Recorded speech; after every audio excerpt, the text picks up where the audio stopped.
Welcome to the final session of the thematic day 9, Building Transformational Resilience System Approaches for Climate and Water Management. The thematic day 9 is led by UNESCO with UNICEF, Aquafed, CV, and many other partners. And we started the day with our keynote speeches and case studies in which the different sectoral approaches were highlighted, how to build system for climate and water management, how to really build transformational resilience. We had a case study from hydropower. We have several case studies from CRIDA and the global goal on adaptation, how system approach can help to achieve global goal on adaptation. Those case studies were presented. And based on that, we had a discussion, again, from different sectoral. We got the message that water needs to open its box and find solution in other sectors. Science and scientific findings are very important, and policy evidence should be based on scientific underpinnings, but also citizen science engagement and make science open and invite stakeholders to validate, calibrate data, but also methodology. So those were key messages we received from the morning. Now, in this final session, where we have 1 hour and 1.5 hour time, we would like to reflect again why we need system approach for climate and water management. What are the gaps? What are the needs? And how can we move forward? Also considering the context of ongoing discussion. I haven't been to the negotiation, so I don't know whether water is already high in the agenda. But the funding mechanisms we have here from Green Climate Fund, but also other funding mechanism, how to access funding for water, particularly to build resilience. So this is something that we need to reflect on. And with that, I would like to invite John Matthew, Executive Director, Alliance for Global Water Adaptation, to present key messages. What should system approach look like to build transformational resilience? John, you have the floor.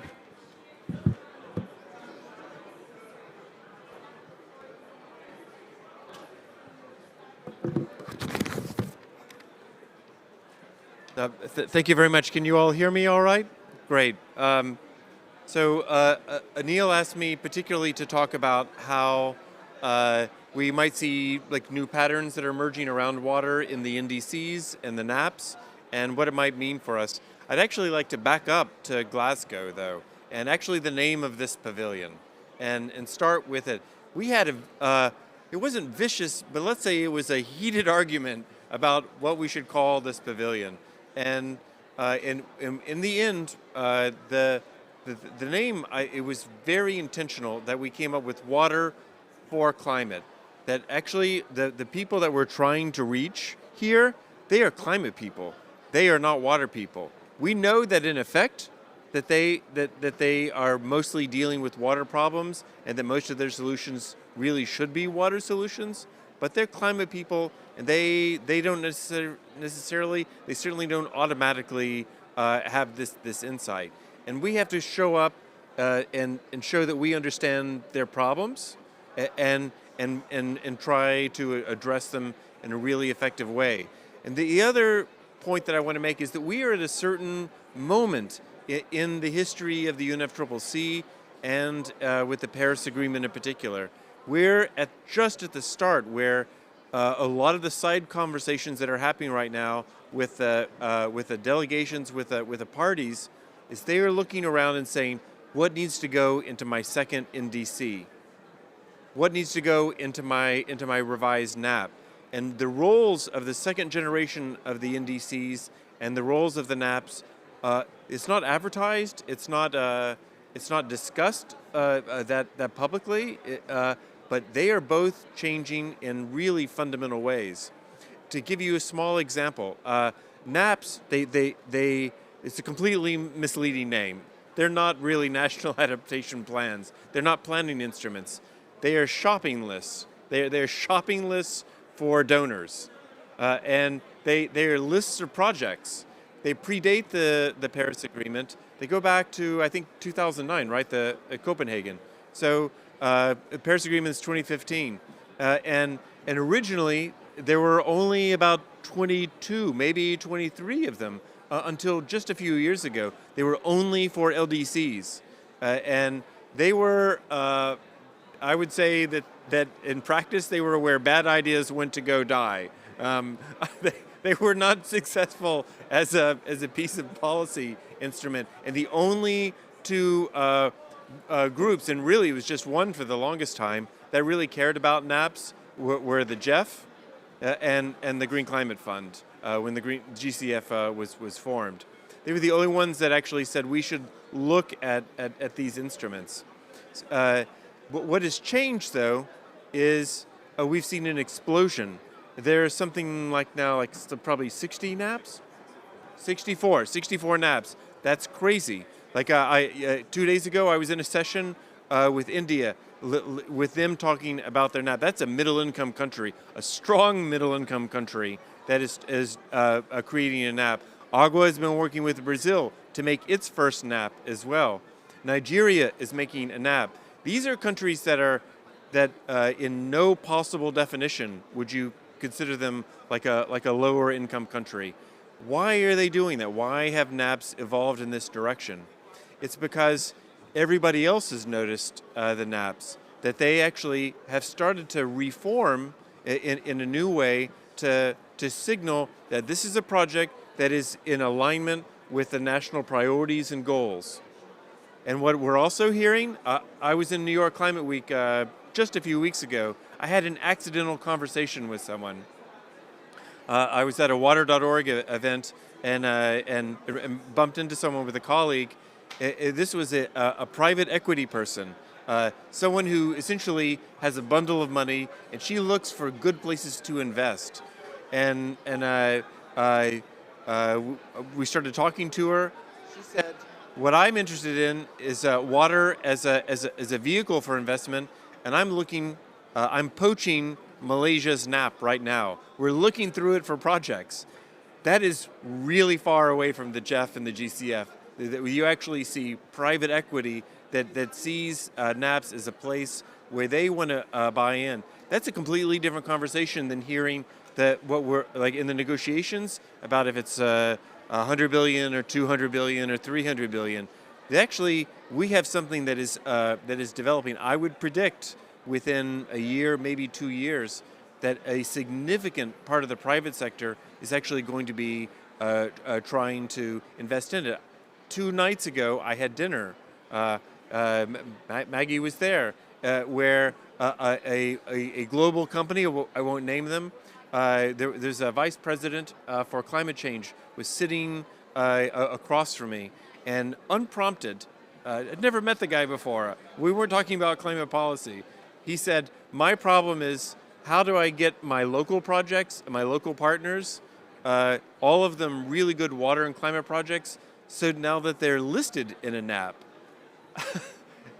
that also is an amazing anecdote. It is a really profound change in how we're actually thinking about what NAPs could do, and countries are noticing, like they're seeing that there's an opportunity here that they actually need to grab.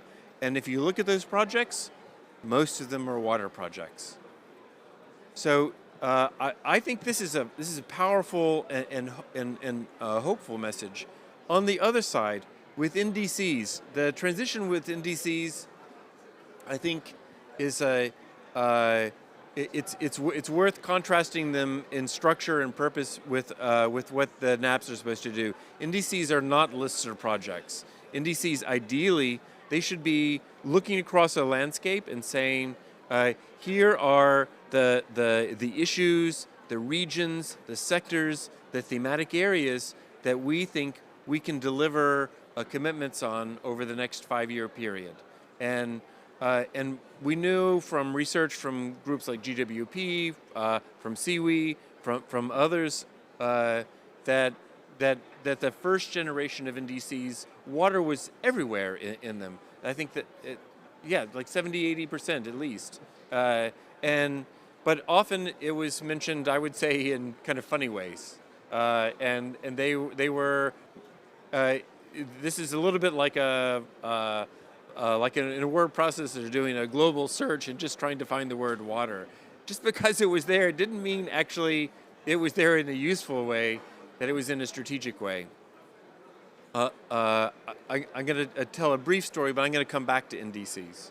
So in 2018, I had, I got, it was March, I remember it very vividly. I got what I refer to still as my crazy email. It was from the secretariat at the UNFCCC, and they said, we are interested in working with you to organize 3 4-day workshops to work with national focal points, national climate focal points. This is going to be the first time the UNFCCC ever does adaptation training workshops for focal points. And we're trying to survey the parties to see which issues are important, but we already know that water's at the top of the list. We've heard about agua. We would like it if you could help organize that day. And I was blown away by this email enough that I didn't answer it for a day. And before I could answer it, I got a second email from them. And they said, actually, we kind of think water's part of everything that we're going to be talking about. Could you just help us organize the whole thing? and you know, the UNFCCC it's an interesting organization because it has to be neutral. But you can often infer what its priorities are by how they partner, how they work through other parties. And they were sending a strong message by reaching out to us that water was really central to how we think about adaptation strategically and in terms of implementation. So so I went to all 3 of these workshops. There was one in West Africa in Togo. There was one for Asia Pacific that was in Kathmandu in Nepal. There was a third one that was in Asuncion in Paraguay. I definitely was a frequent flyer that year. But the impressive thing is, it was 100 countries. I met the national climate focal points on adaptation for exactly 100 countries in a very short period of time. And what did I learn about them? Is that they had no strategy. These were really well-intentioned people. They were often very idealistic people. That they were ambitious, but they could only see individual projects. They didn't see connectivity. Water to them was either a hazard or a sector and a hazard. They didn't know actually how to take things to the next step. I was really concerned about it myself. After the end of these 3 workshops, I went to Bonn and I sat with the UNFCCC secretariat and I said, like, I feel like we just started a conversation with these folks and we really need to help take them to another level. And we've thought about like a range of interventions, but I also I took some of those insights back home to Agua, and one of the ideas that we decided to pursue, we call it the Water Resilience Tracker, and it's a terrible name. We're not really tracking anything, the name was imposed on us actually by a donor. So forget that it's tracking something. What it is that we start. We start at the national level with the climate planning team.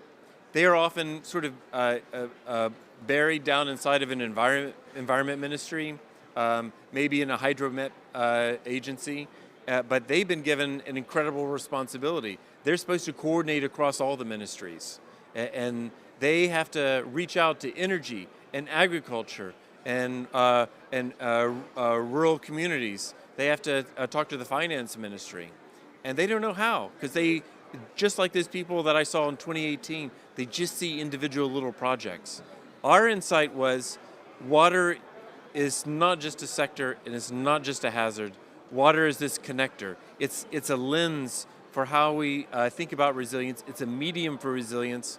I've even come to think that actually water is essentially the currency of resilience. About how we spend our water is actually where we've invested in resilience itself. And we started with 14 countries. We have 50 on the waiting list. And we haven't lost any of the countries. These are all ongoing systemic relations. And we've dropped down to subnational levels as well. And who are our partners on it? It's development banks. The IDB, for instance, they said, we get really crappy projects. they're very isolated, they're very siloed. They do not reflect powerful ideas for what effective resilience should look like. And they certainly are not what the IPCC would call water-centric adaptation. So the idea for them to work with us was to move upstream, to actually kind of build this inter-ministerial, the inter-institution, and also top to bottom, a kind of orientation about what resilience looks like, so that in effect you can make resilience a consistent outcome in new projects that come out. A quick example, one of our early countries was Panama in Central America. The climate impacts there have been very well documented. The Panama Canal actually has such profound water scarcity issues that it's really threatened global shipping. Taking us back to the opening of the canal in terms of global trade. But there are lots of other issues that are happening in Panama too. And with our lead a person for Panama, Mario Lopez, he's very well established globally. He's a Mexican national, worked in the Mexican government, but also on a wide variety of other institutions and projects. They came to him and they said, all right, we get it. All of our climate problems are really water problems, and we understand now that we need to place water at the center of our work. Our next question is, how do we make a good water project? And Mario, without skipping a beat, he said, CRIDA. he said, you need to use a methodology that respects water, but it's not necessarily for water projects. It respects the issues, the uncertainties, the vagaries of the water cycle, at the same time that it brings in a multi-stakeholder and a long-term, very scientifically sound approach to identifying and reducing risks.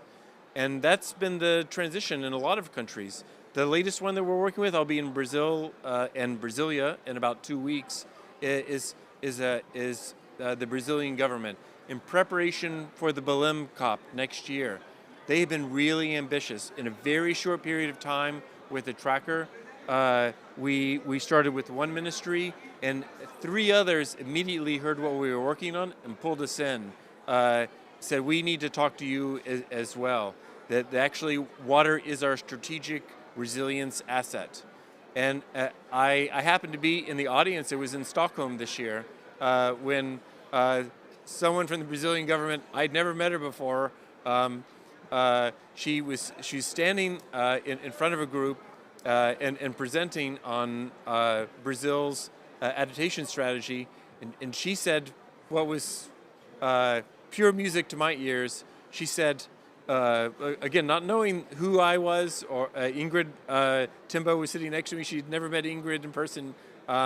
She said, one of the big things that we've learned in the past few months is the true meaning of resilience, and water is right at its center. We realized that a lot of the things that we had labeled as resilience were wrong. And a lot of our water projects themselves were not resilient, but that water was really at the center of it. They used the tracker as a way to expand their NDC. they didn't have an adaptation component in their first generation. They're adding it in their second, but they're bringing water into the mitigation side too, and they're also creating their NAP. These are the patterns that we're starting to see emerge, I think, in the best of the countries right now. And I think these are infectious ideas. Thank you very much.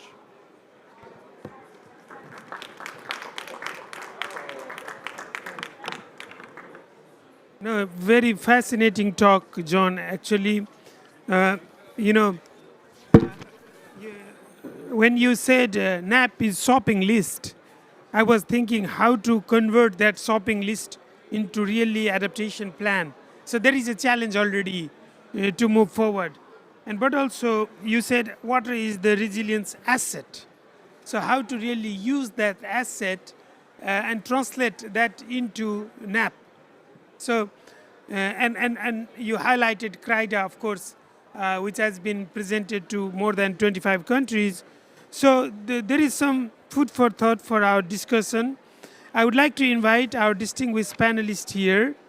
From Green Climate Fund, Ahmed representing Bapon, so please. And then we have Water Envoy from the Netherlands, Miss Maaike van Ginneken. I don't know whether I pronounced rightly. We have from UNICEF Miss Farai Tunuma. And then we have Miss Maggie White from Stockholm Water Institute.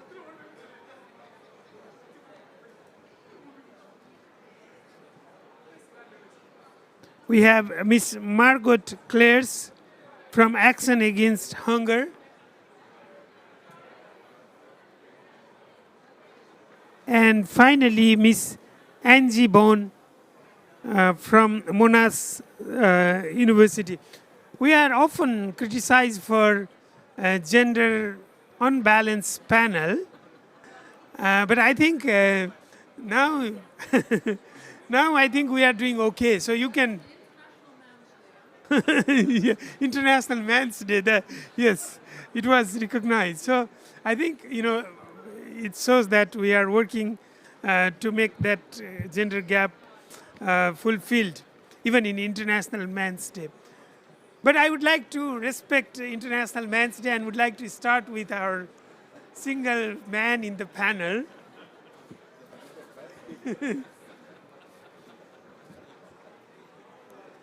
How can Green Climate Fund play a catalytic role in translating that shopping list into a really achievable adaptation plan based on system-based approaches for water resilience? Thanks, Anil, and thanks, John, for your intro. I think it's I totally agree with you. NAB, it's a type of shopping list, but it will. I think one, it's funded by GSAFE at the moment. So now for our readiness program, it comes with like 10 million envelope for each country. And those 10 million divided into two tranches or two streams, 6 million for NAP that go into two phases. The first 3 million for NAP formulation, the second 3 million for NAP implementation. If you ask me what is the difference between both of them, it's not really like a big difference. So the first one really for the country just to create that shopping list. The second one to turn it into more costing roadmap implementation aspect.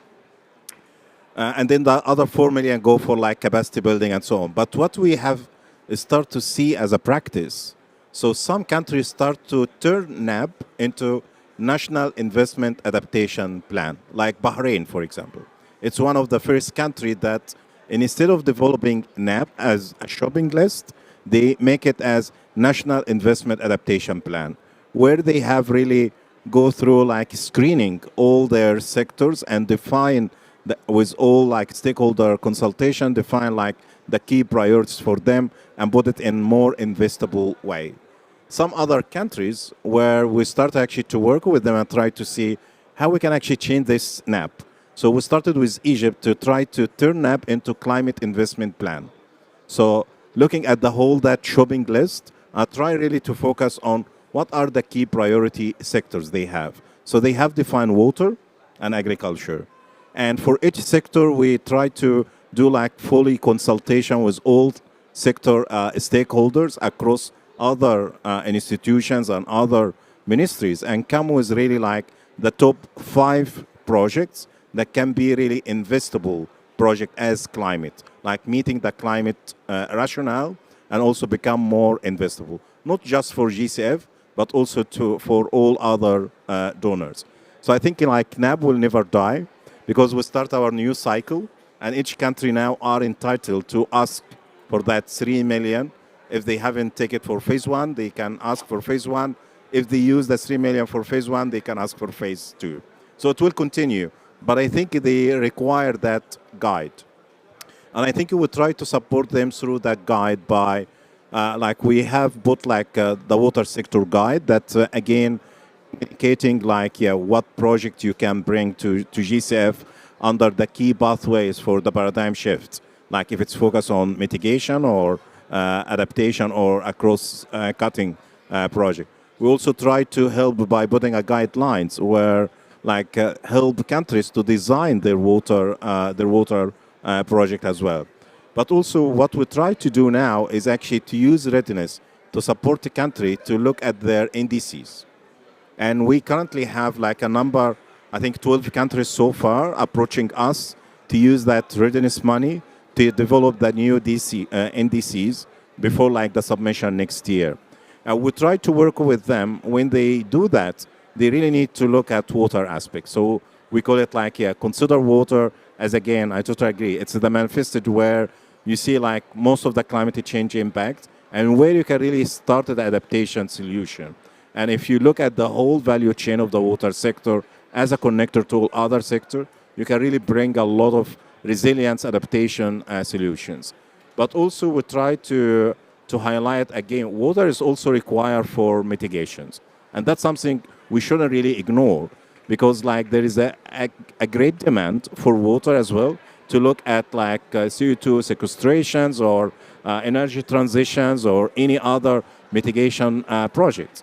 Like I'm very surprised to see, for example, like green hydrogen projects that mainly come from MENA region, like a region that's very well known for water scarcity, but most of the green hydrogen that actually came to GCF seeking fund actually coming from that region. And when I ask like, do you have any hydrological studies? Do you have any water studies that confirm there is no mal-mitigation on the long term? There is no study. It's just like it's a business model because there is a great off-taker on the other side and they're happy to pay the price. And from business sense, yes, it's a business project. I will help produce a product for whatever it costs, there is a buyer. So I think like we really need to get the message clear and across for like water for adaptation, definitely the majority, but also water is still required for mitigation as well.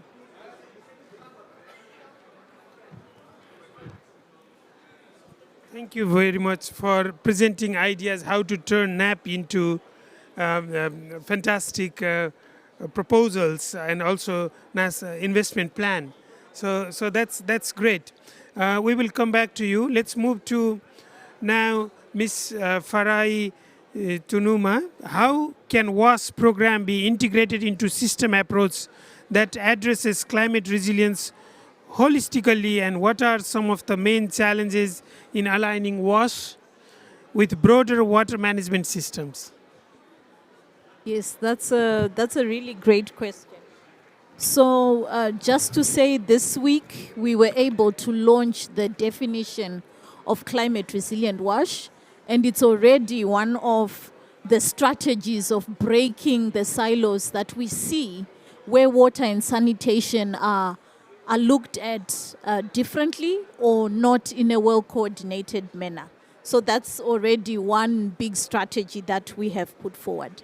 And this strategy talks about anticipating, responding, or coping, as well as recovering, adapting, and transferring. some of the risk that you see caused by climate change.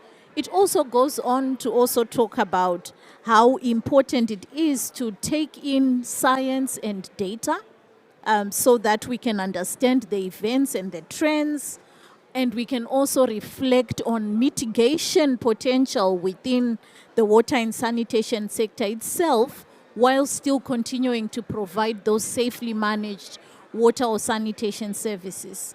So already with this definition, you can see how you're already trying to bring together many concepts that are indeed required for you to strengthen your systems. Again, reflecting back, drinking water is only 5 to 15 lucky of water resources use. And it's often, particularly with climate change, the most vulnerable communities that then struggle to get that 5%. So again, here we find ourselves really having to work to ensure that this unrepresented group or underrepresented group is then ensured that it does receive services. So here I've already mentioned strategies, bringing the silos down, ensuring that vulnerable groups are well represented, and this is often achieved through cross-sector collaboration, not only between the water and the sanitation sector, but also incorporating other sectors where we see water use or we see ecosystem restoration, which also contributes, for example, to some of the water quality requirements that we would like to see when water is treated or when sanitation services are well provided.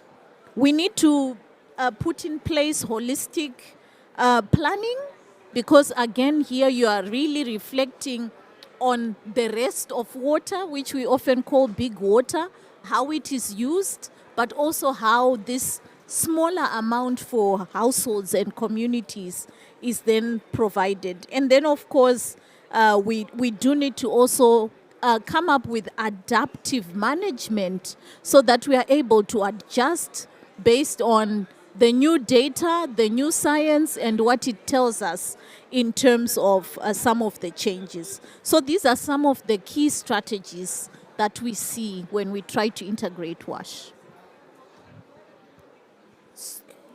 Thank you very much. Adaptive management is the key to integrate WASH in a system approach. So we'll come back to you on that. Let's move on. I would like to move to CV. Maggie, what are some of the policy framework CV recommends for fostering cross-sectoral collaboration in water and climate resilience? Thank you for that question. I think if we want to think about resilient system thinking, we have to have a systems approach and not drive processes and its policy outcomes in silos. So, for example, if we look at the 3 Rio conventions, the multilateral conventions, we often say that water's not there. And we're here at the climate convention, but the disruption in the water cycle increases the impacts of climate change. The absence of water creates droughts and desertification, and the presence of water creates biodiversity and life. So actually, water is at the center of all of it, but it's not being addressed. We're making progress, especially in the climate space, but there's still a lot to be done elsewhere. Because actually, if we address more water management in these 3 areas in an integrated manner, we can deliver on the 3 E's, which are environmental sustainability, social equity, and economic efficiency. And this was very well coined, actually, in the new report that was launched by the Global Commission on the Economics of Water. So actually, what we feel that the policy frameworks that are needed for fostering cross-collaboration are 3 C's: continuity, connectivity, and cooperation. Continuity. Policy change takes time. You have to understand each other and each other's ecosystems. You have to build dialogues. You have to build trust with other sectors and communities. You have to understand each other. Often with John, we were saying, we need to talk to the climate people with their climate language. It's not about integrated water resource management, it's about adaptation, mitigation, and resilience. The water community has adopted that language, and that's why we're making progress. You have to show up to work together. John, thank you. You opened the road with Agua in Cancun, COP16. And then we came together as a community at COP22, actually building on the Marrakesh Partnership Action Agenda, bringing in the non-state actors. And then you also have, thanks to the work we did collectively last year at the UAE, and Jose, well, he left, but he's one of the special envoys, we worked to influence the global goal on adaptation. That is working together, that is showing up, and that is building up. Connectivity. You have to connect the dots. You have to build on existing initiatives. You have to cross-fertilize. You have to learn from previous experience, be bolder, and do better. So COP22, standalone water initiatives promoting each other. And now where we are, we're talking to the people in the ocean section, in energy, in human settlement, in cities. So we really need to connect and work more together. And we're looking now at starting to connect the three conventions around these, the three connections around the three Rio conventions with the Climate Action Agenda and upcoming now the Riyadh Action Agenda 2. And last but not least, I was saying cooperation, working together because together we are stronger. We mentioned the Water for Climate Pavilion. We are on the Water for Climate Pavilion. This pavilion is bringing the water community together into the climate space. We increase our knowledge, we influence better, we make our voices more relevant. And so that way we're able to influence the policies and the decisions, whether it's a global goal on adaptation, the global stock take, the work being done in the NDCs and the NAPs. There's a lot more to be said. And even also, we have 40 sessions on the Water for Climate Pavilion, but there's nearly 80 sessions outside the Water for Climate Pavilion. So other countries and other thematic areas are talking about water. It's not just the water community preaching to itself. We have a UN water-wide strategy. How do we do better? How do we cooperate? How do we work across the UN? And we have a Baku Water Dialogue that will be launched in 2 days that's going to highlight the need for this continuity and cooperation and connectivity. And as I mentioned, the action agenda also, coming from the climate space, inspiring the desertification COP16 coming up in Riyadh, so we can really foster more and cooperate better together. So I think really the transformational comes with these three C's: connectivity, cooperation, and continuity. So transformational comes from 3C: connectivity, continuity, cooperation. Okay, sorry. I just wanted to take the key point from Maggie. Transformational resilience comes from 3C: connectivity, continuity, and cooperation. So we'll park our question for the Q&A session. I would like to now move to Netherlands, a key water champion country, which also hosted UN Water Conference after 40 years with Tajikistan last year. From your perspective as a water envoy, Madam Miek van Ginken, what role do national governments play in advancing system-based solutions for water resilience? Thank you very much, and very nice that today is focusing on system thinking. And this morning I said a project is a box in space and time which we have invented for administrative purposes, because otherwise we can't administer systems.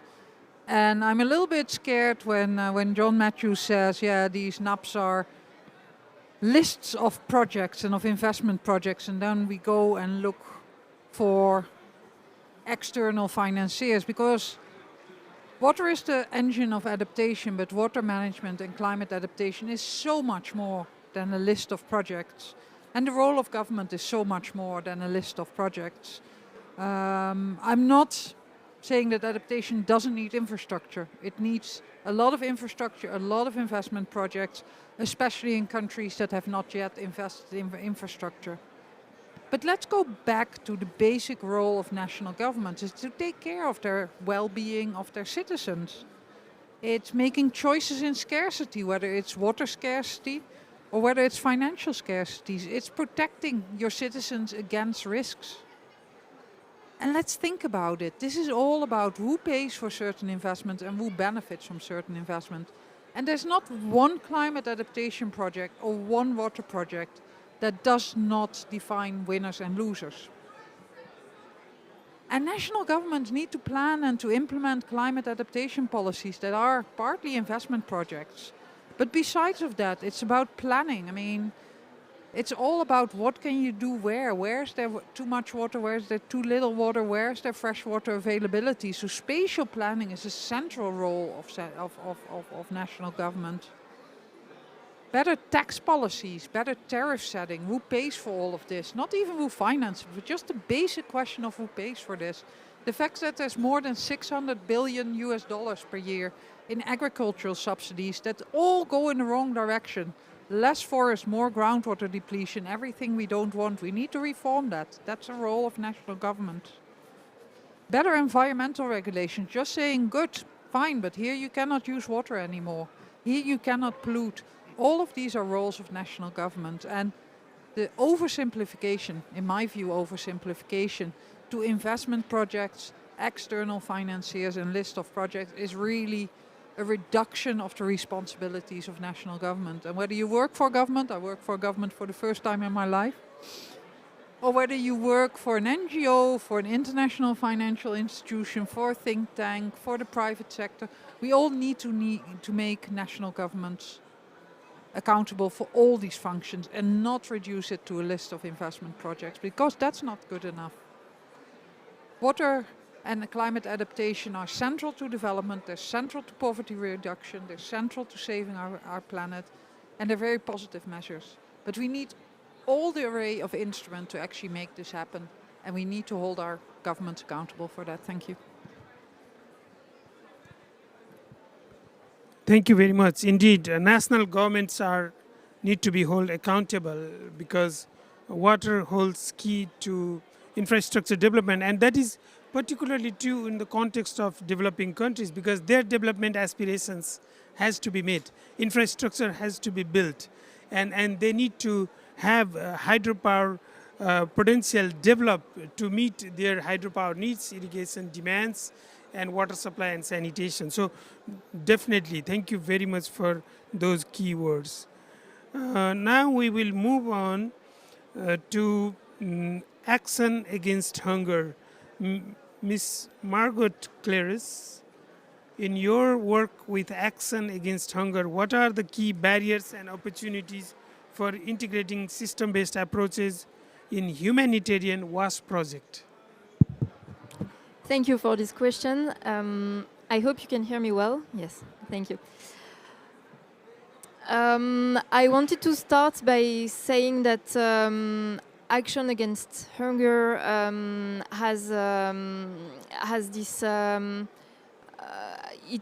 I wanted to start by saying it's in our DNA, in the DNA of our NGO, to have this holistic and multi-sectoral approach. And then I realized maybe from the start and when the NGO I was under at the start, but actually it has been deconstruction process. And as my colleague panelist rightly said, it is a great deal breaking the silos, and it has been great work to in this humanitarian NGO Action Against Hunger to actually be able to have this integrative approach. It is not. I don't want to say it is not done. Actually, we are still working on it because I could.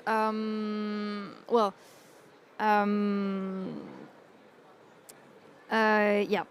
It's when we maybe let's come back to the start. Our mandate is combat malnutrition. And it encompasses access to water, sanitation, hygiene. It encompasses gender-integrated approach. It encompasses nutrition and health. but I wanted to add something that we are working on our current strategy, and that has been briefly mentioned, is that actually climate change is impacting first vulnerable populations, and those are the ones whom should be concerted when talking about adaptation. And where I want to come is to our localization strategy that we are working on, and how it is key to work with local actors, and how, because Action Against Hunger is working in across 55 countries, and we are working with local partners, and we are associating them in our strategy, in building our strategy, including climate-based WASH approaches, and this is key to us. So that's where I wanted to come. And also, I wanted to add that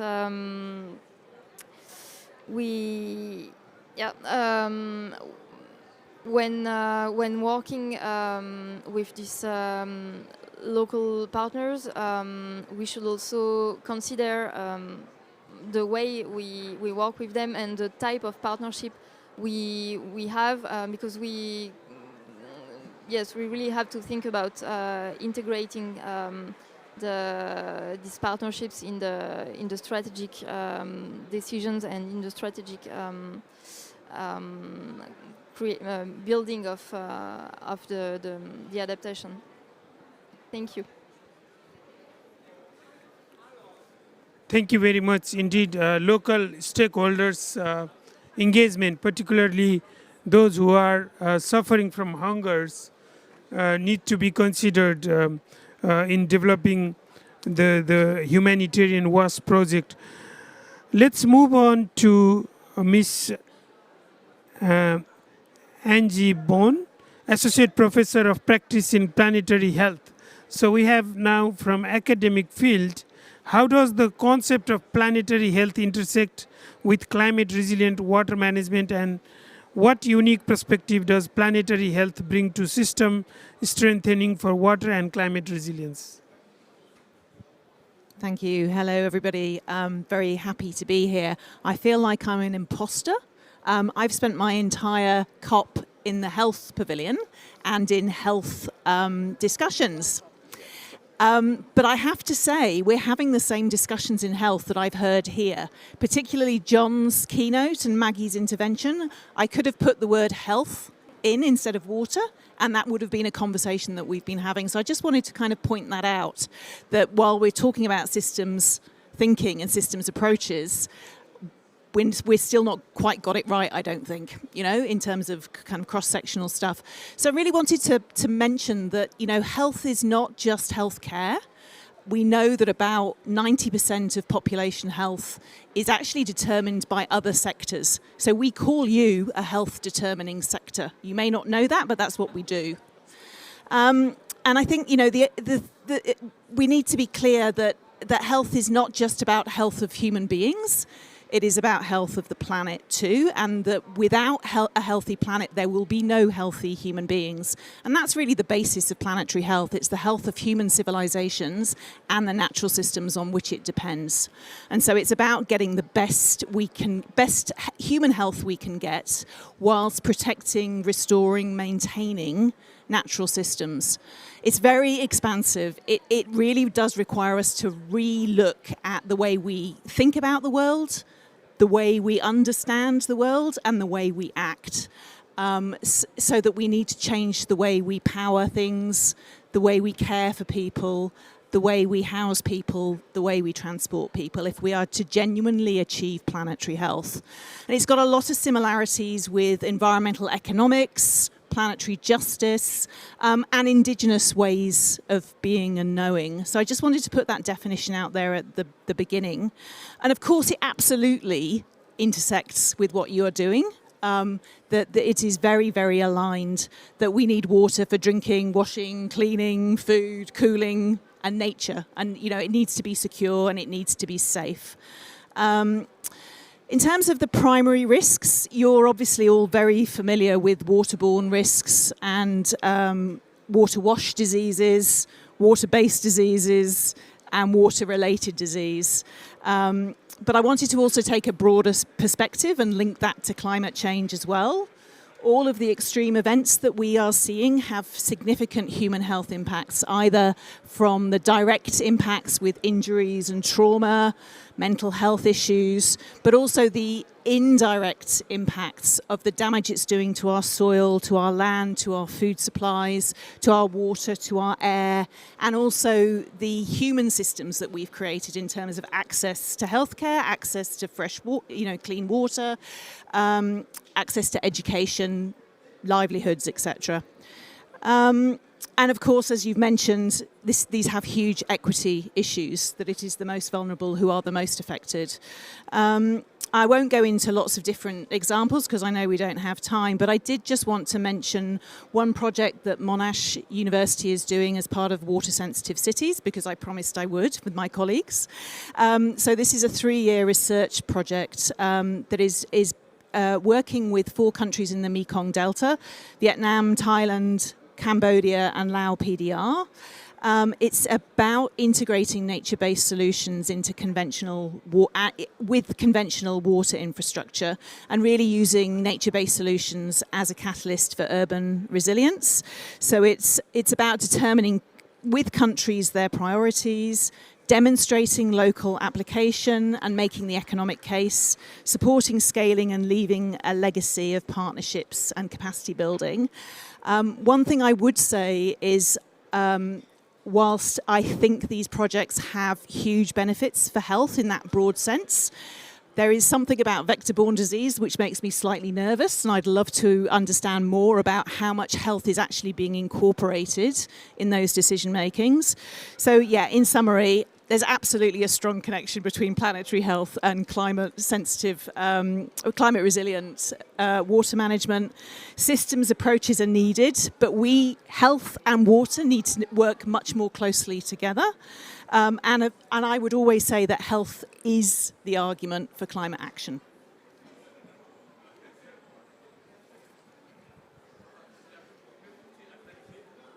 Thank you very much. Indeed, water-related health issues and particularly vector-borne diseases, and also because of temperature rise in the river system, the health issues are very prominent.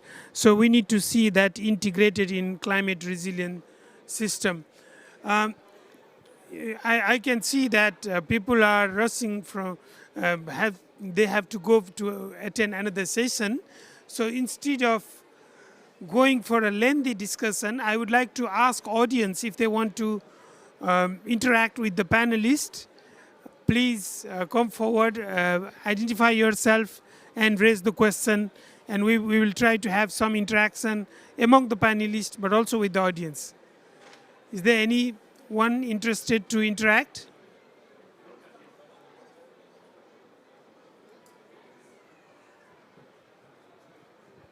You both will have chance. Okay, thank you very much for this session. Yesterday I also had a panel, and one of my questions to my panel was, okay, we are getting closer to the end of COP29. COP30 is coming. What do we do in the water sector? What are the priorities for the next year to present in COP30?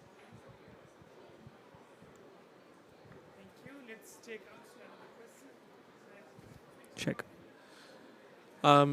My question is, I've been sitting in a lot of sessions on water and climate, and the big question is always about finance.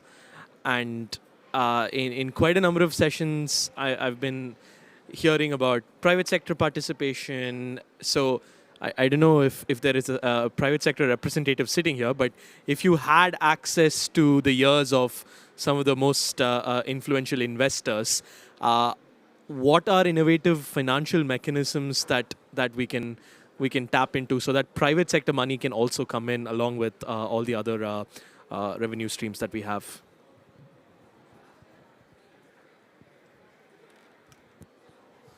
Thank you. What are the next priorities for next COP, and what are innovative financial mechanism that finance can be obtained from private sector as well? So there are two concrete questions.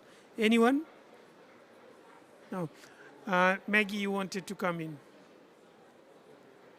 You have the mic. Yes, I just wanted to reflect on what you were saying, Angie. Thank you so much. And I wonder sometimes if actually we should not shift from a system-based approach to a value-based approach. And maybe that will help us to integrate better, considering the right holders and the stakeholders together, and then we decide on what kind of governance for what kind of values. Because there's so many differences. There's a hydrological system, there's the economic system, there's the environmental system. But I think if we switch things around and talk about values and what kind of society we want, that is the way to break down those silos. So I really want to continue the conversation with you, Angie, and I really think that the value-based is the way of bringing in all the different stakeholders, indigenous peoples we often speak about, in the decision making. And then we have a really different process. So that's something I want to take with me. And maybe to answer your question, also, if I may, what's coming up, or maybe somebody else on the panel wanted to.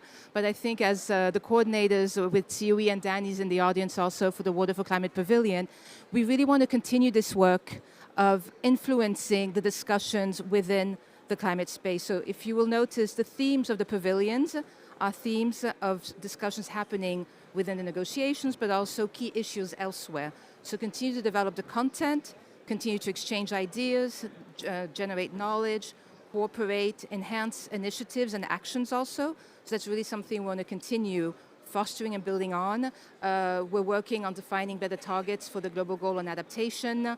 We're working to help define more quantifiable financial indicators also. So coming, of course, from the water perspective, but really infiltrating into those discussions as a collective with all the knowledge that we have and that we share together. We're also looking to see what's going to happen with the Baku Water Declaration that's going to be launched. It's looking for COP-to-COP continuity.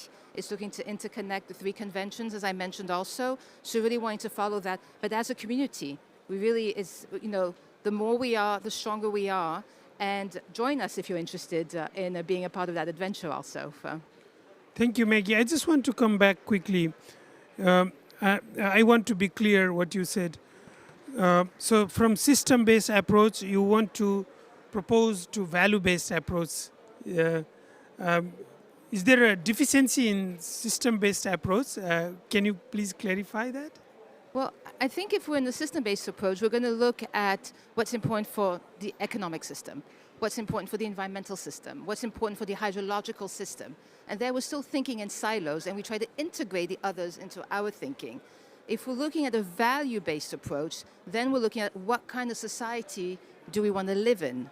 Who do we want around the table deciding with us?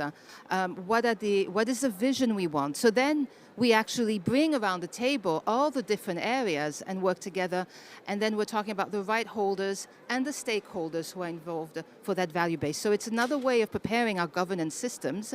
We often say that in countries, ministers don't talk to each other.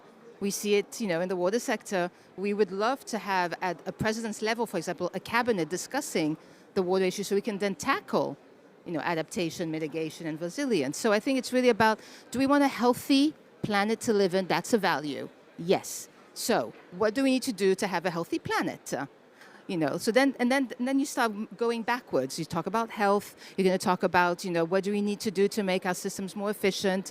It's a paradigm shift in the way we're approaching things. And then we'll have different people around the table to discuss that.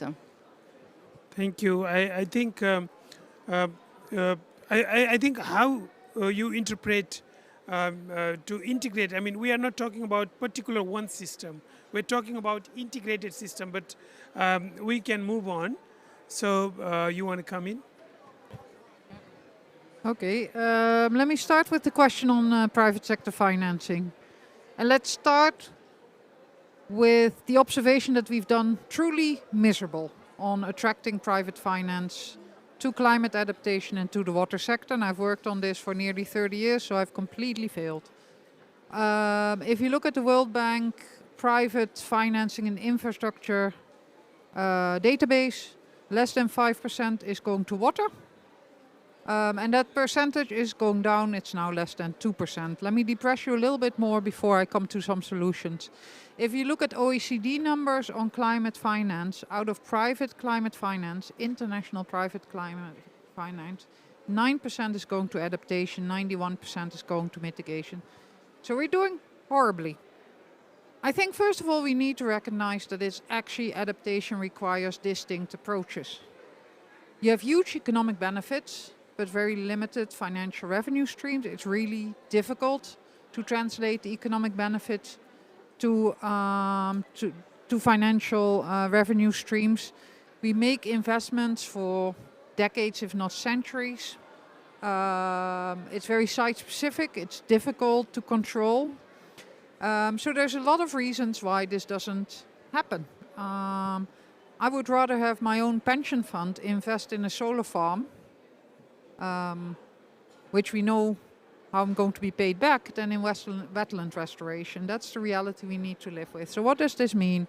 I think there's a few ways around this. First of all, we need to recognize that public financing, that very long-running financing will remain important. So we should set our targets of private sector financing realistically. And we know that financing is fungible, so you should try to attract private finance if you're a government in areas where this is possible, and you should use and target your public finance where it's not possible. Within the climate adaptation in the water space, I think there's two hopeful things after all these depressing things that I said. First of all, there's certain niches that actually traditional private finance and project finance actually can work. Around the world, wastewater treatment plants are one example. A wastewater treatment plant is actually a pretty straightforward project. You have an area, you can put a fence around it, it's controllable, you can actually get a guarantee on being paid. So that's actually something that from India to Brazil to Europe, you actually see progress. So let's do that, because wastewater treatment is really expensive. So let's attract private finance to that. Another example is actually private sector actors, farmers and industry need to make huge climate adaptation and water investment. So we need private to private investment in water efficient equipment for farmers, in better water practices within industry. That's also something that private sector can finance, and we should kind of avoid to have public financing going into it. So there's certain niches that are easy. Then the other part of the solution, I think, is to go to project finance, to sector-wide finance, or to... and I know when you work for the Clean Climate Fund, I worked for the World Bank, your whole universe is project finance. No, that's how we've set up our international financial institutions. But it's broken for climate adaptation. If you take the example of the Netherlands, and it's a reasonable, easy country because we're very rich, we spend 1% of our GDP on water management, that's about $500 per person per year. Not a lot of countries can actually afford that, but take it as an example. We actually finance our water infrastructure privately, but we don't do that project by project, and I don't know what would have happened to the Netherlands and flood protection if we would have depended on the Clean Climate Fund or on the World Bank and have to do it bit by bit by bit and project by project. What do? We have well-run water authorities that actually have taxes and tariffs for wastewater treatment and for flood protection, 97% collection ratio. Why do we have such a high collection ratio? Because they provide really good services. They avoid floods, people are willing to pay. Because they have such a good revenue stream, they can actually borrow on the private market. They do that not individually and not project by project, but they actually do that through a public bank that they co-own, a water authorities public bank. That water authorities public bank goes into the private market and borrows money. Similarly, our treasury has actually over the past year raised over $9 billion, 9 billion euros, which is over $9 billion still, through green or blue bonds, again, to help with our Delta Fund, with sector-wide approaches. Because doing this project by project, I'm in too much of a hurry to wait for all these projects to be done. Last point, and I'll be very brief on the question in the water sector. First, I want to rephrase your question, because I think the worst we can do is stay in the water sector. So I think what should we do in the coming year with water know-how, or as a water specialist, or with a water perspective, because we need to work with other sectors. And I think one of the things is we need to engage with the NDCs and the NAPs, the National Determined Contributions, and with the National Adaptation Plans. Of course, we also need to engage globally, but action is at the national level and action is global. So let's put the majority of our effort there and really make sure that in these integrated planning processes, water is reflected in all dimensions. And we really make water the engine of climate adaptation, and we focus on these links. How do you do better water management in agriculture? How do you work with the health sector? And really start thinking not as a water sector. And maybe it's really good there's not a lot of people here, because they're all in the health pavilion and the agriculture pavilion, because that's where we should be. So I think that's a hopeful sign. Let me stop there. I will take it from there. Thanks, Meg. I think Meg said it all, but let me come from like the perspective of the Green Climate Fund. So I wanted to go first for your question about like what we do. I think like this scope, it's really focused on finance, and there is a delegation negotiations now talking about like the NECQ, the collective finance aspect. And I think like what we try to do is actually to position water to be again part of that as well. But also like we don't need to miss the point like the water conference that on 2026 as well. And to be prepared for this, I think like as a water people, we really need to bring a new narrative to speak to everyone, not just like the countries or the governments, but really bring the private sector, bring youth. If we talk about climate change and water, if we look at the generation that been born in 2020 comparing to generation born in 1960, they're going to face climate hazard between 3 to 7 times more. We really need to bring them with us. We really need to have youth sitting with us and sitting here. They have the passion, they have the solutions as well. So I think like that thing we really need to take it with us for the next COP and for also for the water conference to try to make some change and talk to other people, not just between ourselves, bring health, social and education people. Like I'm glad to through GCF to manage to bring like the first health project in water and also education in water. So again, there is an opportunity there. But coming to your question about like finance, I think like the question really is not about the amount of finance, it's also the quality of the finance. Like what type of finance are available? Is it climate finance? Is it, what is it? I think the quality really matter of the finance. If we talk about, for example, like GCF, so since GCF started operational in 2015, we have invested like 3 billion from our money, which is around 18%. And that also with the co-finance being up to like 18 billion. So again, the opportunity to see how we can actually leverage the finance that already exists. And that leverage you need really to bring the private sector with us. Because if we really look at the water sector and the need of finance for the water sector, we cannot continue to rely on public finance. Public finance will never meet that requirement. Trillions of money, it's actually in the private sector. The question for us, how we can actually properly design the water project that become attractive for the private sector and can really attract the private sector investment.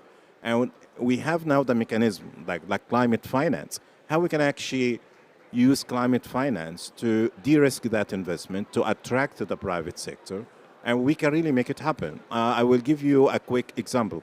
I think talk about wastewater reuse.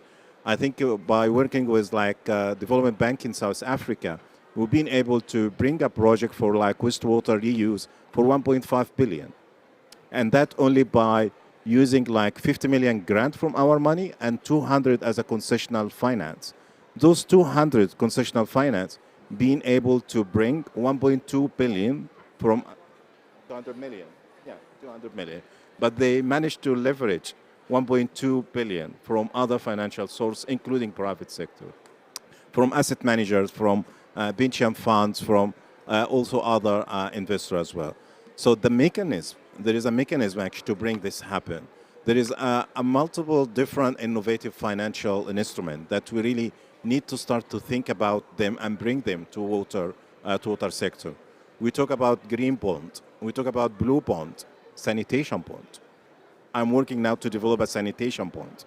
Like we can do it. Like we have now a sanitation guidelines, and that sanitation guidelines will try to bring the first sanitation project that can be financed as a climate project, and we're investigating like sanitation bonds.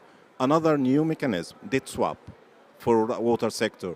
Debt swap was successful to some extent in education and also in environmental project. Can we bring it to water? Yes.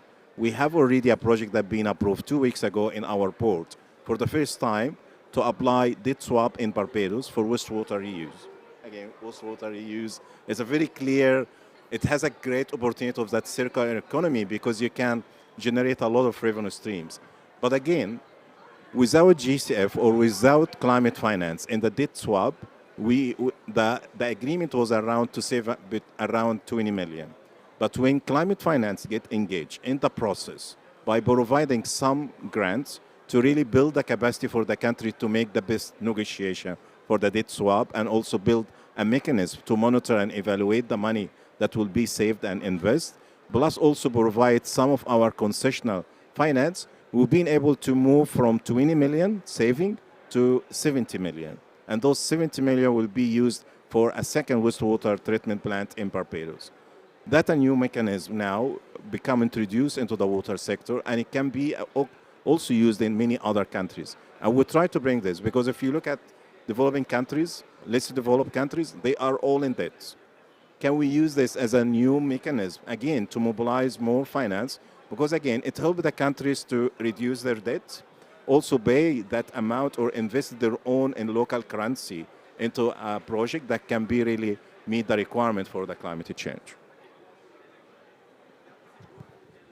Thank you very much for providing in detail how the financial mechanism can be help for this system approach. We have come to the closing of this very interesting session. I would like to ask panelists if they want to say any concluding thoughts before we provide you summary of the session. Yes.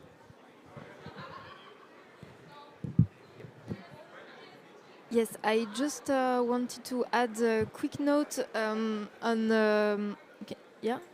I just wanted to add a quick note on what has been said about funding. I was earlier today at a side event about no strings funding, and it was very insightful, I thought, because actually I wanted to share with you just this example on response to emergency response in Nigeria.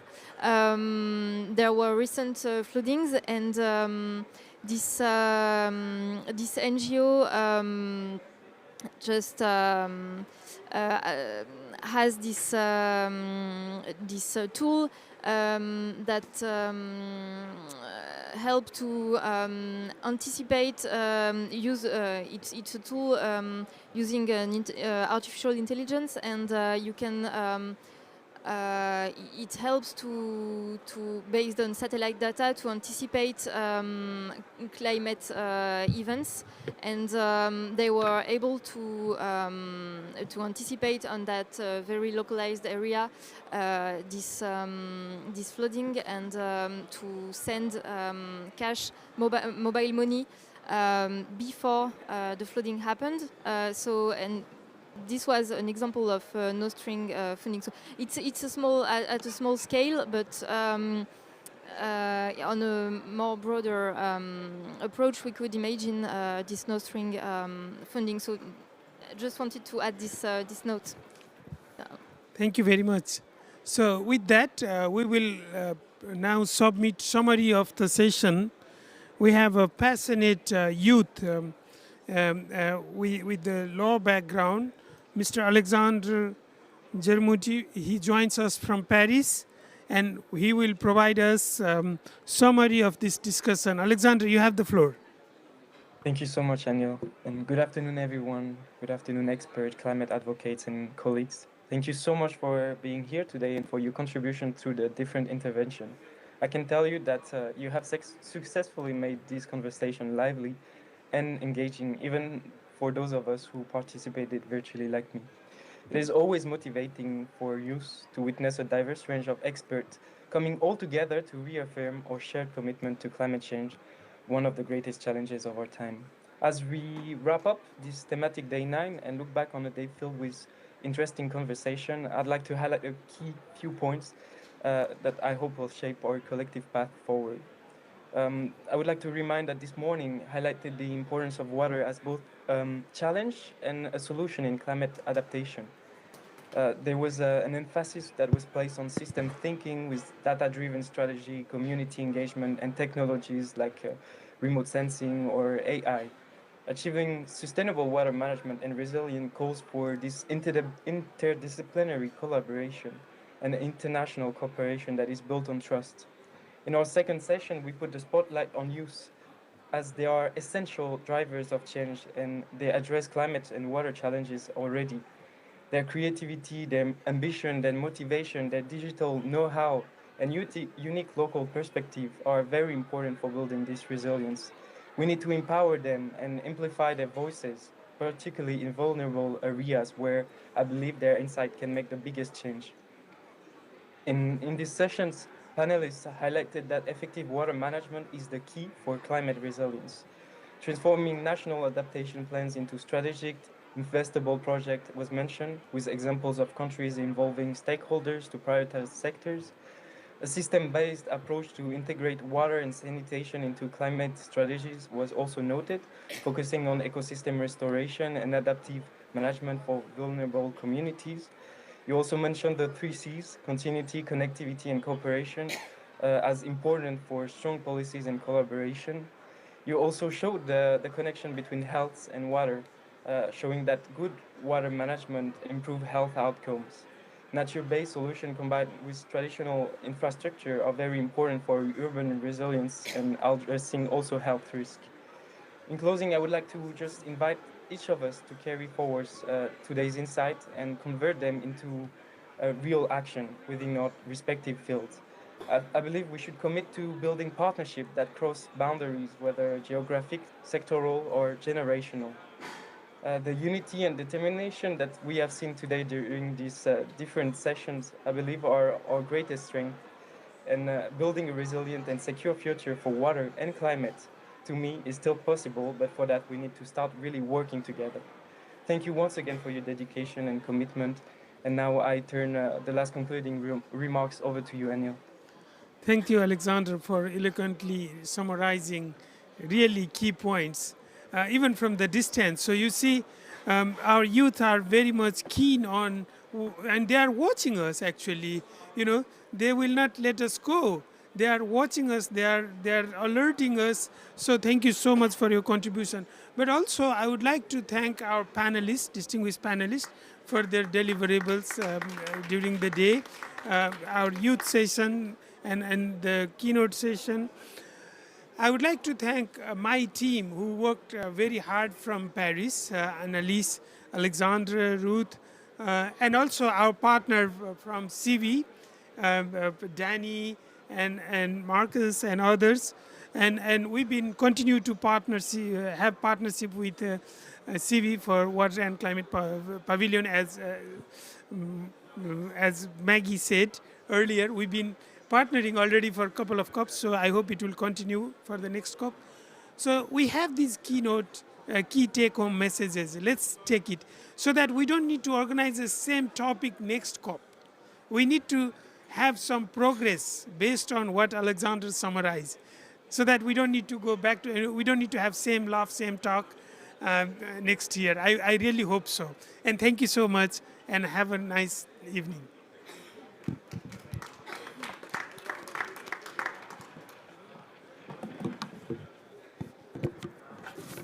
you.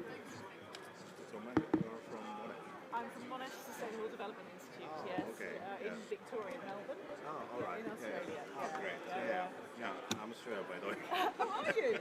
Okay. Yes, yeah, I work in the water sector after I finished my PhD at Oh, uni right. for like Okay. 15 years Right. at Seaside